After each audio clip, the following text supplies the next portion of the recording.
Hey gang, East Coast Lumberjack, and we are en route to the big Hickory heist in Quebec. So we left yesterday. Got my son here with me, Ben. So Ben's a pilot today, I'm co-pilot. We came up yesterday, we left yesterday, had to go get a trailer at the United Rentals and hooked it onto our truck, and now we're in Montmagny, Quebec. So we stayed here for the night because it is quite a haul, and it gives us a chance to get an early start today when we get to the Plessisville, to the place where we're getting the hickory logs. So we're just heading out. Thought I'd bring you along for the walk.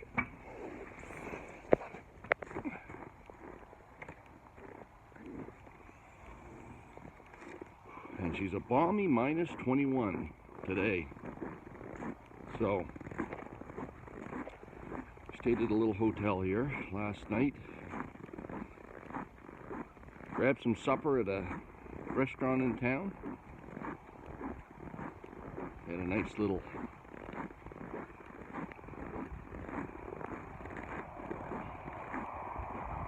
walk bowl. So I had some I'm on the big no sugar kick. So here's our bomb. She's warming up.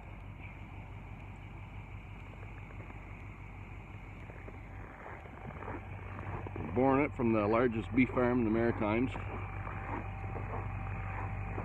She's a diesel. And then of course we figured we'd warm her up because she's pretty snappy here this morning. So we've got put the steel 661 in the cab for the night. Wasn't going to leave that on the back. Somebody might like it more than me. But she'll go there now.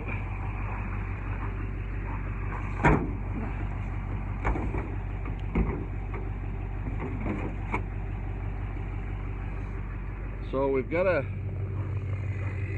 big tandem trailer here. It'll take 14,000 pounds, and we pretty much need that because hickory wood, as you know, she's pretty rugged stuff. And 1,000 board feet of hickory wood weighs about, green hickory logs weighs about 14,000 pounds. So the object today is to get. Usually we get 4, 5, 6, 7, 8, 9. We get 9 or 10 logs on the back, and that'll be close to 1,000. And then we'll cut the last few and put them on the back of the 1 ton, and that'll give us a little bit more weight on the back of the truck. And then we'll be back to New Brunswick. So anyhow, we're just leaving here now, Plessisville. What's that?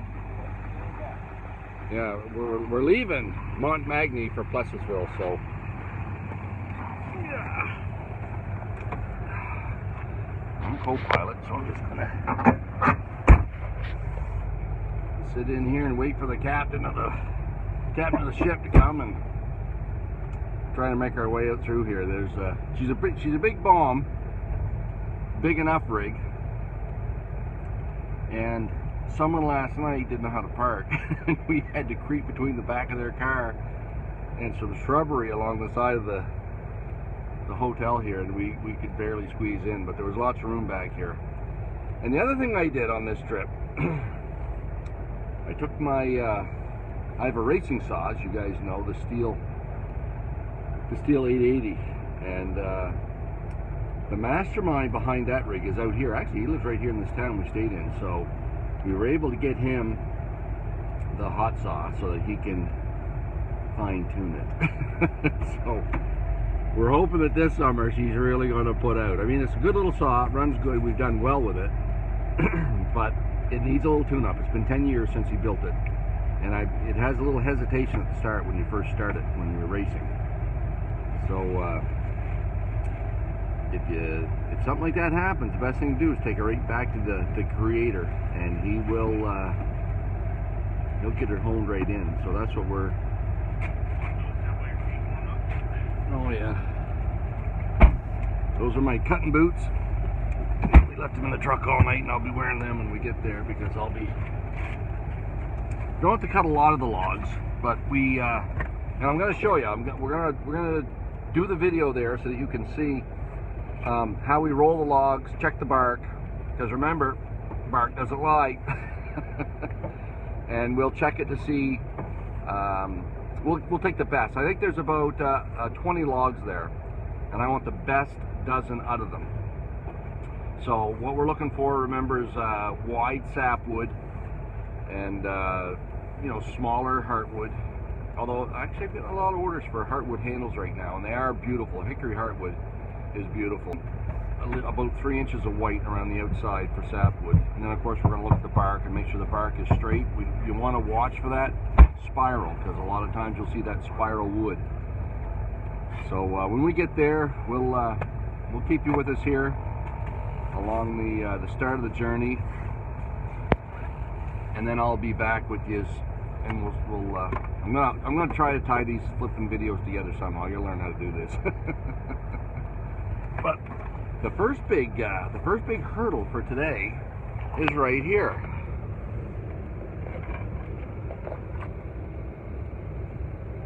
So if you look down there, you can see we've got a car that is parked pretty darn close to the building. So we have to get through there. Still haven't moved. Obviously they're not early risers. Are you kidding me? I'm usually up at 5:30 every morning. Well, I mean, these guys should have moved that car. Yeah. Wonder if it's the Bulldogs. No, is that who you think they are? No idea. My co-pilot took a direct me through this thread the needle situation. So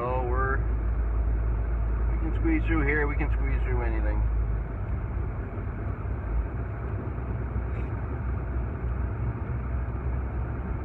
So keep her right there, man, and you got her. You had over a foot over there last night, like you had lots of room, so. With the truck, but then I came through with the trailer, so then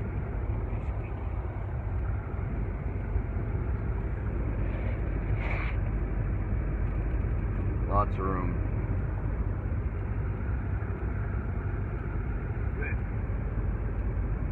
good. This guy out here wasn't gonna risk it. He left his truck right here with the big boat on it. That's the Caverna shop right across the road. So we're through there. Gonna hit the highway here now. We're not far from the highway, so clear this way, Ben.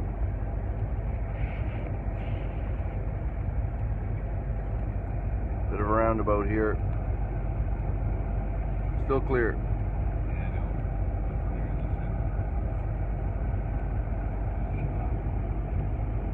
Lots of traffic there. Well, I got one here now. After this guy, we're good again. I can see there's lots coming your way though. Well, there's a bigger truck coming here now, so.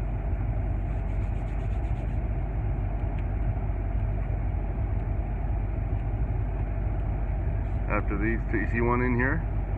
You're laughing, he's gonna let you out. Thanks, man. Okay, so we're hitting the highway here now. So we'll join you in a bit at the log yard. Hey gang, son of East Coast Lumberjack here. We got hickory logs lined up here. Dad is just chatting with the kind folks here at the log yard, those who have procured all these logs for us. I know that there's at least one log that Dad is super excited about because it's shagbark hickory. We just landed here. It's minus 10. It's not too bad for a Canadian. This is balmy for us. So, but what we're going to do, we're looking to just take a look at the logs around here. So, these people manufacture hardwood flooring. They buy a lot of nice hardwood from the States, and fortunately, they're willing to work with a small contractor like me for logs. So they pulled out some of their better logs from their hickory stash, and we're here today to look at them, and we're going to take a bunch of these home for axe handles. So I want to bring you along and show you what we do here to test our logs. So, remember what the old East Coast Lumberjack says, bark doesn't lie. So you want to let the bark talk to you as far as how good your logs are. So the first thing you'll see is there's some different species of hickory here. And the stuff I really like is this stuff here. And it's very characteristic. You see the shaggy bark on this, and thus comes the name, shagbark hickory. So I've learned some of this. Now again, I'm no expert on hickory wood per se. I'm learning. Most of my forte is in Acacia forest hardwoods and softwoods. But I've learned on this because I buy it and I use it for axe handle wood. So, I know shagbark hickory is nice, tough wood. Usually the struggle you have with shagbark is, as you'll see here, we've got about 2 inches, actually 2 1/4 inches here of sapwood. And of course, the way we make our handles at East Coast Lumberjack, we're going to split off pie shapes, take off the inside triangle, and we use that outside piece. So most guys like nice white hickory wood. So I want a decent amount of sapwood. I'm going to aim for roughly 3 inches of sapwood. So the first thing I want to look at is that, how much heartwood, how much sapwood. Now the other thing I will say, if you have like 1 inch to 2 inches of sapwood, you'll get what I call a salt and pepper handle. So you get some sapwood, some white on one side of the handle, some dark on the other side.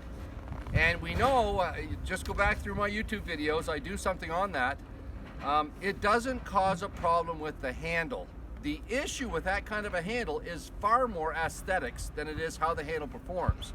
So some guys have always worried that, oh, the sapwood is tougher than the heartwood or vice versa, and you'll get some flex in your handle, you get some twist in the hand. That stuff doesn't happen, from my experience, and I've been at this for a while. But I like them, and some guys do like the salt and pepper look. So anyways, I've rolled this log, so all we're going to do is go down through our logs here and roll them, and there's a few things we're looking for. Number one, we don't want the bark to turn, to be spiraled bark, because we know underneath the wood is doing exactly the same thing.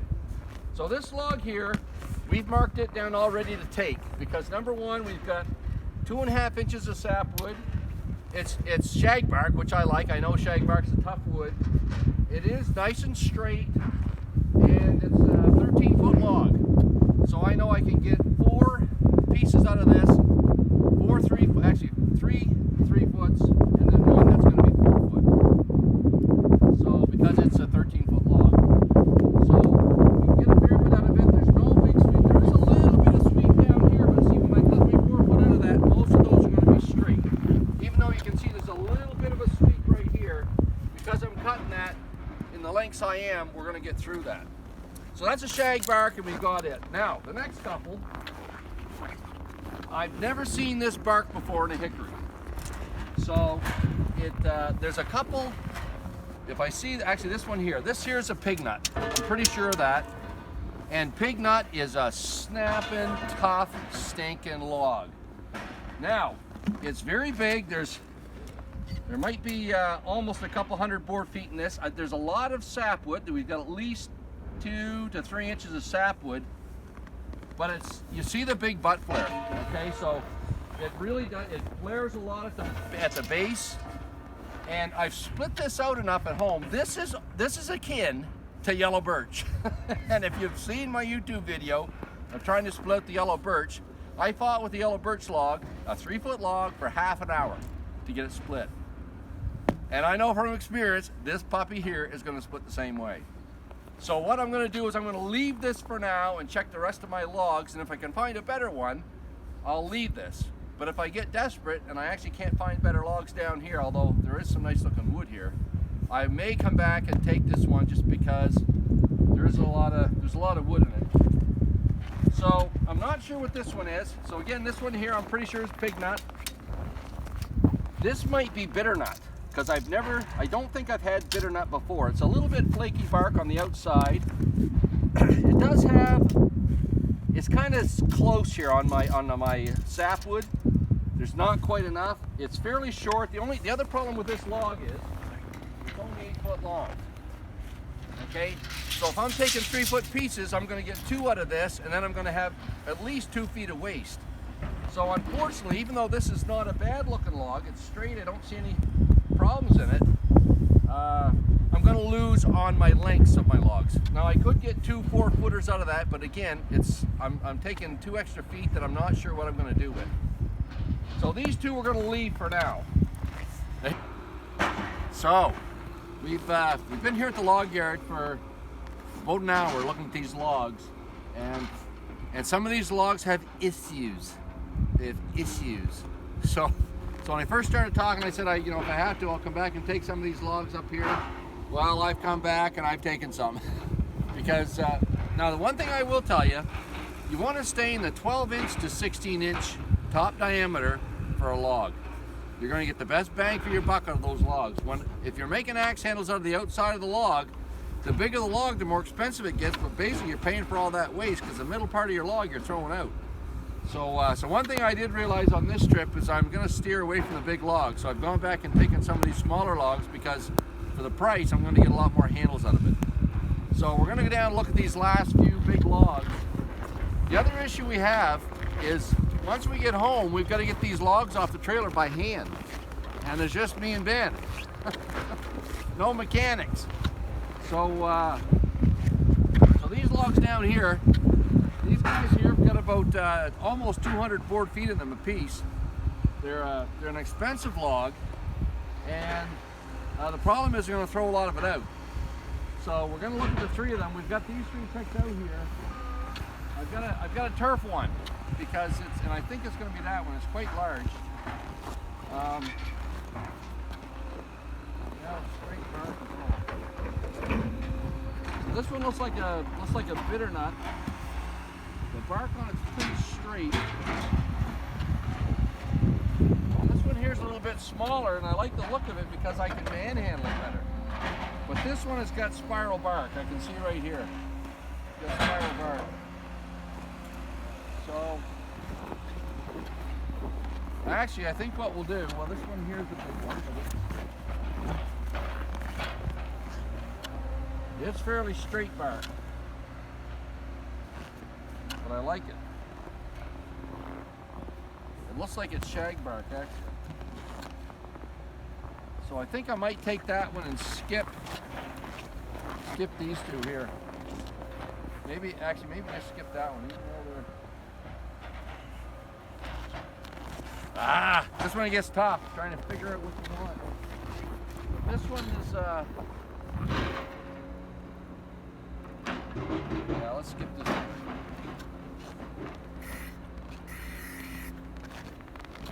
Just because of the size, if nothing else, because I'm going to waste a lot of that log. So we'll skip him. This one's a little bit more manageable. It's a smaller log. I'm going to cut that last 4 feet off it and leave it here. We'll just take the smaller part of this log. And then this one here, this is a big log.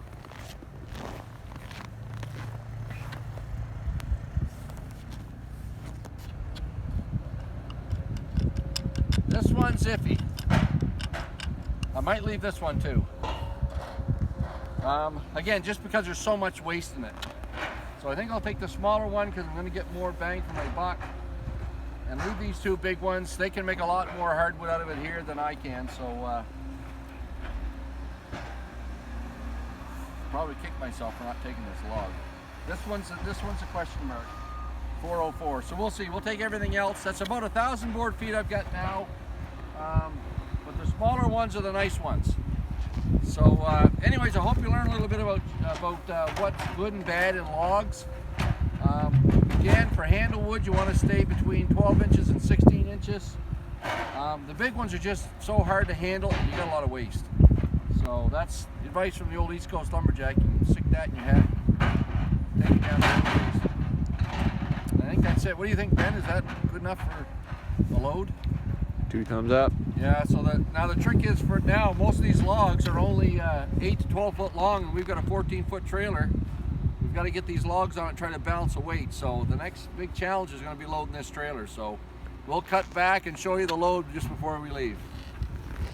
Hey gang, East Coast Lumberjack, and we just pulled in here to an Esso in Quebec. We got the big 1 ton here. I just want to check the load. So we did wind up getting some hickory logs. Some of it I'm pretty happy with. This baby right here, nice shagbark hickory. We got some pig nut as well. It's not as great, but the shagbark, as you can see here, nice and straight grained. I've got 4 or 5 shagbarks, and then most of the rest of them are pig nut. So the pig nut's a little, well, we'll see how it splits out, eh? We'll be back and do a video here in a bit, looking at it. And I see there's also a pecan hickory. So some decent stuff. As long as we get home safely to New Brunswick, we'll check out what it splits out like.